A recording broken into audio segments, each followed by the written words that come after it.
My new painting is an experiment. I did something like this a while back in acrylics. It's biomechanical, it's an eagle, and I downloaded some pictures from the internet of the insides of jet engines because I wanted to see what the hydraulics and knobs and buttons look like. I also watched Hellboy because I like the way their imagery looks with their mechanical stuff.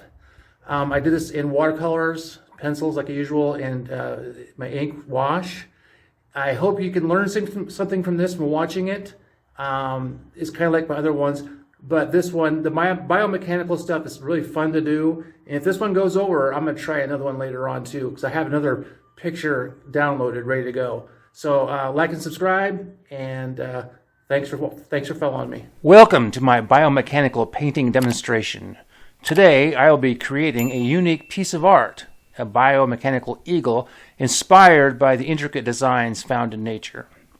First, we will start by using a combination of metallic and organic colors to mimic the fusion of man-made and natural elements. Next, we will incorporate geometric shapes and fluid lines to represent the harmony between technology and biology. As I continue to layer different textures and patterns, you will start to see the evolution of my biomechanical masterpiece. The contrast between the mechanical and the organic elements will create a sense of depth and motion within the painting. By the end of the demonstration, you will witness the transformation of a blank canvas into a mesmerizing work of art that blurs the line between man and machine. Actually, bird and machine. Thank you for watching my biomechanical painting demonstration, and stay tuned for some more narration. In this biomechanical painting demonstration, watch as Keith brings together art and science to create a unique and intriguing piece. He will be showcasing his technique of blending organic elements with mechanical structures to illustrate the complexity of the animal body and its relationship to technology. Follow along as he delves into the world of biomechanics and share his creative process with you. If you're fascinated by the fusion of art and technology, this video is a must-watch. Learn how he uses various tools and techniques to achieve a lifelike and intricate biomechanical design that is sure to captivate your imagination. Join Keith on this artistic journey and witness the birth of a one-of-a-kind masterpiece. First of all, the scientists that study birds are called ornithologists, and they estimate that there are 628 species of birds in the UK. In the United States, there are 1,120 different species of birds. And the number of birds worldwide ranges from 50 billion to 430 billion, according to National Geographic. The most common bird species are the perching birds, or passerines, which are known for their unique configuration of their feet. They have 3 toes pointing in the front and 1 toe to the back, and that allows them to perch on slender structures like branches, wires, feeders, so on. The ones that you see out there in the trees, basically, or on the telephone wires. They're also known for their unique vocals. Perching birds tend to burst into songs, so they're the ones that are waking you up first thing in the morning. There are other common bird species like columbiforms, doves and pigeons, and I'm not sure how to say this, cuculiforms, cuckoo birds, and many other species. Birds are the only animals with feathers. They're warm-blooded vertebrate animals that lay eggs, and one feature that distinguishes birds from other animals is their feathers. While most birds fly, others, like penguins and ostriches, are flightless birds. However, all birds have feathers, and only birds have feathers. Despite having feathers, the world's only birds without wings is a kiwi, which is native to New Zealand, so not the fruit. Primarily, birds use their feathers for flight. They have muscles at the base of each feather to aid in motion as they fly. The feathers regulate their temperatures and help them to attract a mate. Did you know that their feathers are also water resistant? Helps them keep them dry in rain or water. All female birds lay eggs, so whether or not a female bird has a mate, they can all lay eggs. For example, chickens with red earlobes lay brown eggs. There's a genetic link between red earlobes and the color of the eggs.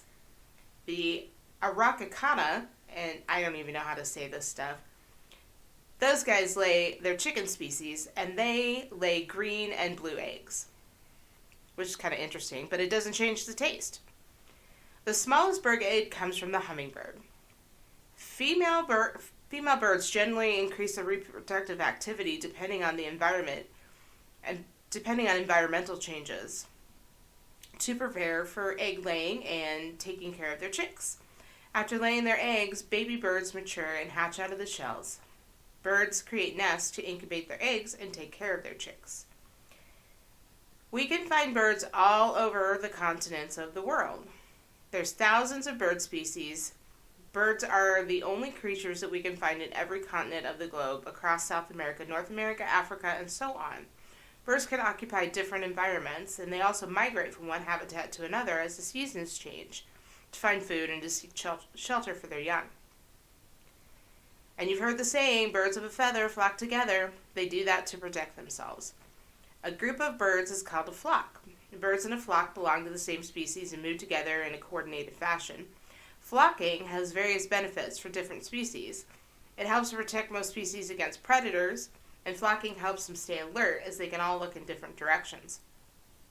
A predator could become distracted or confused when they see a flock swirling around, making it difficult to target one prey. For other species like geese, flocking provides additional benefits. The V formation of the geese helps them reduce flying energy, and when a bird in front flaps its wings, the birds in the back benefits from it, feeling the impact of the air. This is useful when the bird is injured or a smaller size. I can't hear it, but outside my house, there's about 10,000. What are these things? What kind of birds are these? Geese?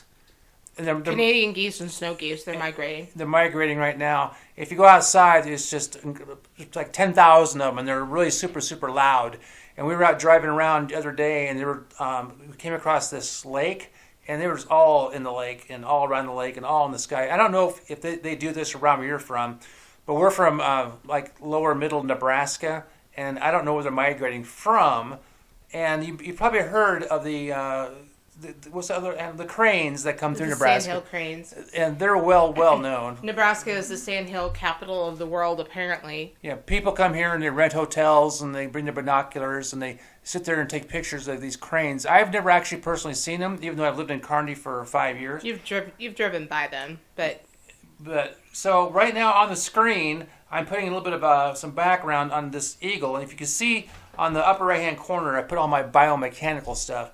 I was really influenced by Giger's Alien and all that biomechanical stuff. And I thought, well, what can I do with an eagle to kind of mimic that?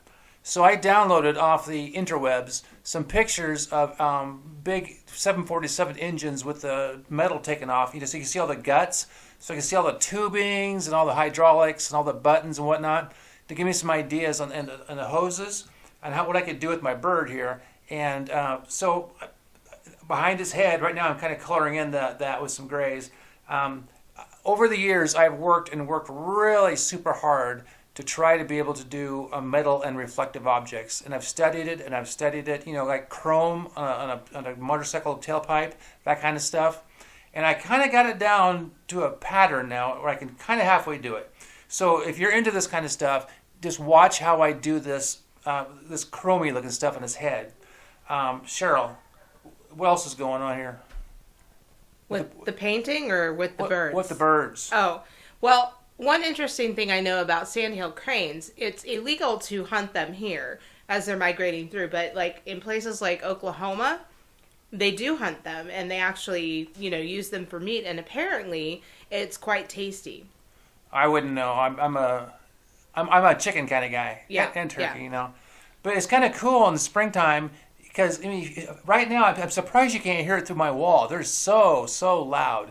We live kind of close to there's some natural spring lakes in this area, and so the birds flock there. It's interesting because we have wild Canadian geese here, but they're so wild that you go look at them, they have tags on their legs, and I have no idea who's tagging them. But I guess they're tracking these wild geese, and they live there all year round. I think they do. Some of them do. Some of those geese just stay at Crystal Springs. The other interesting bird that migrates through here is pelicans. That's right. If you want to look it up, we're from Fairbrae, Nebraska, and Crystal Springs is just right out of town. You can Google that on the map. You can see there's like 3 lakes there. And it's I don't think it's a year-round camping ground, but it's really nice for the local community to have this place. And when I was a kid, they used to have this big netting up, and they would for the geese and the ducks and whatnot. They've taken that down over the years. They used to have peacocks up there and all kinds of weird stuff. But okay, let's go back to my drawing here. I'm putting on some color. I'm adding my blues because I want to be a limited palette, and the blue. Since I'm doing chrome, I'm mimicking the sky. And if you study the sky like I have, usually it's lighter towards the upper part of the sky. As it goes down, it gets darker blue. So if you're going to paint chrome, you got to keep that in your head. It's always lighter towards more white towards the top and more dark blue towards the bottom. And that's what I'm doing here. I'm keeping that in mind as I'm adding my colors. Because as black and white, I don't know, black and white pictures are awesome. They really are. But until you slap that color on, you really don't get that metallic chrome look. So I've added a little bit of a yellow wash to his beak because it's a bird. Originally this was a bald eagle, but I really kind of changed it. I made it my own. I made it into art. I wasn't trying to replicate this and make a duplicate out of it. I'm not a human copying machine. So I'm trying to make art out of this. And right now I'm putting on some feathers over the dark areas. I planned that out ahead of time. If you want your feathers or hair to stick out, you gotta have to give it something to stick out from. So the eyeball, I wasn't going to make it into a lens, but as I went along, I said, screw it, I'm going to make it into a lens because it looks cool. And I'm still going, I have more colors coming. So Cheryl, what do you think about these birds? Do they like mess up your car and stuff? No, I don't believe I've ever found my car to have been hit by any geese as they were flying over or anything. There are also ducks and other type of migratory birds that go through loons, I think. The weirdest thing, I really don't know all the names of them, but it's kind of cool. It's weird seeing a pelican in the middle of Nebraska. I figured those were coastal birds. But no, I've seen them out the lake. They're out there. At this point in the video, I would like to ask you to like it. Because if you're in right now, you're in deep. And I appreciate it. You've been here for a while. Yeah, the payout is at the end. I don't know why anybody would click on this video if they didn't watch it all the way to the end. But there's people who click on it for the first 10 seconds and click off. I don't understand the behavior. I disapprove. But anyway, like it, please. Subscribe to it. Click the bell. Click the thumbs up. And share it with your friends. And if you're a teacher, we didn't cuss or anything, so you can put this in your classroom, right? And you can learn about some bird facts while you're at it. So right now I'm putting on more feathers over the blue. And I think that the biomechanical, all the hoses and all the, what do you call that, hydraulic looking stuff, looks really cool. And it's kind of reminiscent of like a steampunk style too. Steampunky would have more burnt umber and orange colors. Probably, but I'm just saying it reminds me a little bit of that. Right. I have another picture in mind here with ram horns. I might do that. A steampunk style with that? Yes, I already have an idea for how to do the face and the eyes with it. So this picture, like I say, I'll sell this picture to you for $1 million. I will. I have PayPal, and my wife Cheryl here has Venmo. Just send us your info, and we'll put it in a frame for you. I added some red to that eyeball. Isn't that just spectacular? That really adds to it. Makes it pop. It does. It makes it pop. The highlights in the eyes, the highlights in the metal, all makes it pop. So if you made it this far, you're getting the payoff right here. I did put a little bit of this at the beginning of the video to kind of entice you to get to the end, but this is the big payoff right here. And I'm adding some color to the sky because, the sky does have color to it. I added some blues. I did add some yellows to it. I think it's because I had some yellow in my paint tray and I just didn't want to waste it. But overall, I am happy with this. I give this one 4.5 stars. And Cheryl, again, thanks for helping me out. Like and subscribe.